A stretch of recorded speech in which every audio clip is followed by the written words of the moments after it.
Mr. President, Secretary Shinseki, Ms. Duckworth, I appreciate the opportunity to be here to help kick off the Wounded Warrior Project's 6th annual Soldier Ride, an event that has grown from a one-man coast-to-coast journey to a national tour covering dozens of regions throughout the United States. The Wounded Warrior cyclists we are honoring and seeing off today are an impressive group of men and women. They represent a number of military specialties, combat engineering, intelligence, infantry, and more, and represent all services of the armed forces. Nearly all have been deployed to Iraq or Afghanistan, many for multiple tours, and several with decorations for valor beyond their Purple Hearts. They have paid a steep personal price on behalf of this country, and we are highly and forever in their debt. When I first took this job 2.5 years ago, I was very concerned about my first visit to a military hospital to see the wounded. I didn't know if I could handle it. People told me, "No, you don't understand. They will lift you up." Well, they certainly did, and they still do every single time.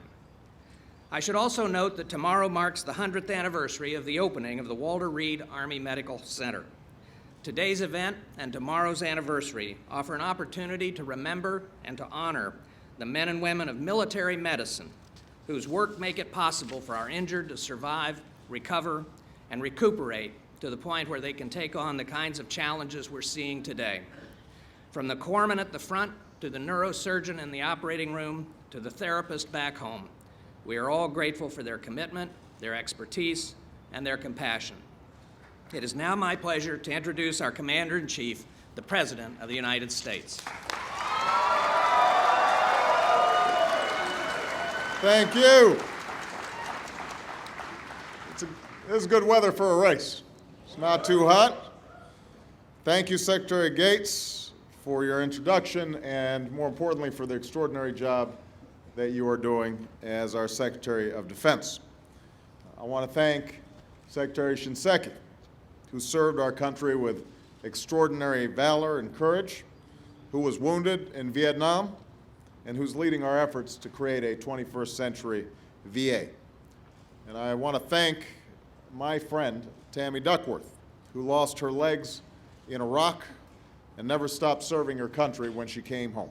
I got to know Tammy in my home state of Illinois, and I know that she is going to be a great Assistant Secretary of the VA.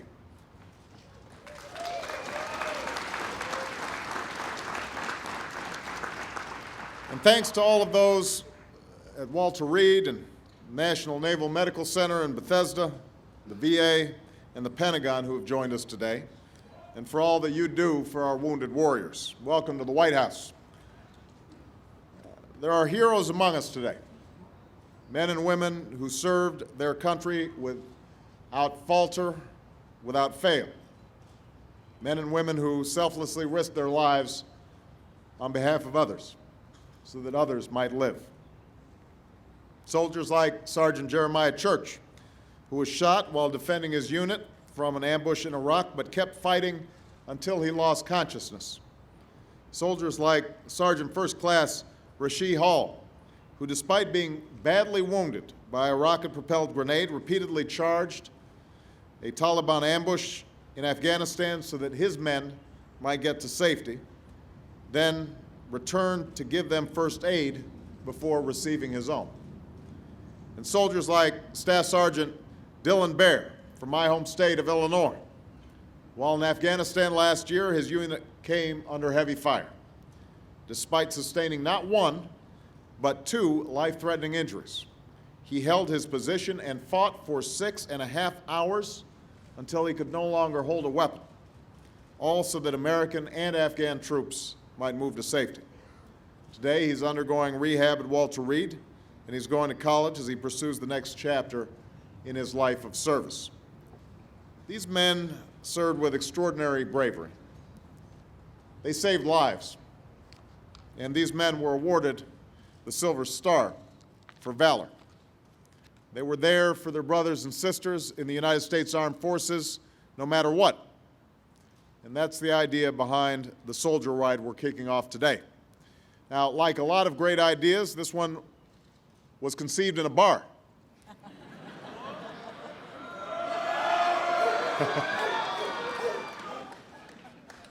A young bartender on Long Island named Chris Carney began talking about biking across the country to raise funds and awareness for returning troops and wounded warriors. And his boss said to him, "If you don't do it, I'll find somebody who will." So Chris hopped on his bike for what became the first annual soldier ride. The next year, a couple of wounded warriors joined him. A year later, even more. Civilians started to ride along. Grateful Americans began lining the streets to cheer and show their support. More rides were added, and more money was raised. And 5 years after that first ride, I am honored to have 40 wounded warriors gathered here on the South Lawn to kick off the third annual White House to the Lighthouse Challenge. Over the next 3 days,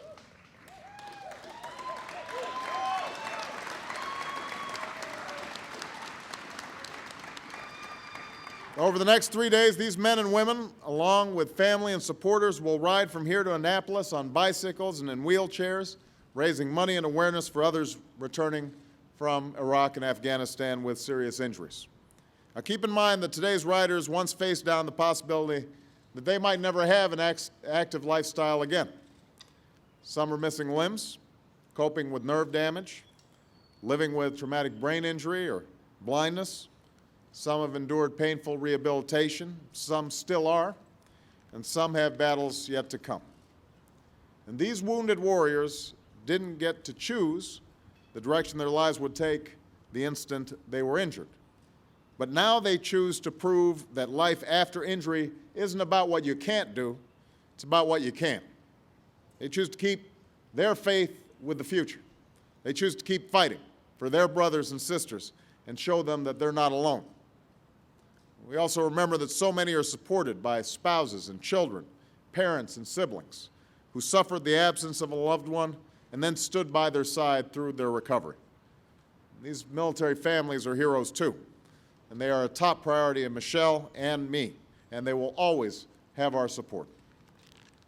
To anyone who's along their route this weekend, I ask you to get out there and cheer, salute, say thank you, and we'll do our part to support our troops, their families, and all who have worn the uniform of the United States of America. Because when it comes to their service and sacrifice, warm words and gestures are more than warranted, but they're not nearly enough. Our veterans deserve the care they were promised and the benefits that they have earned, and as long as I'm Commander-in-Chief, that's what they'll get. Just as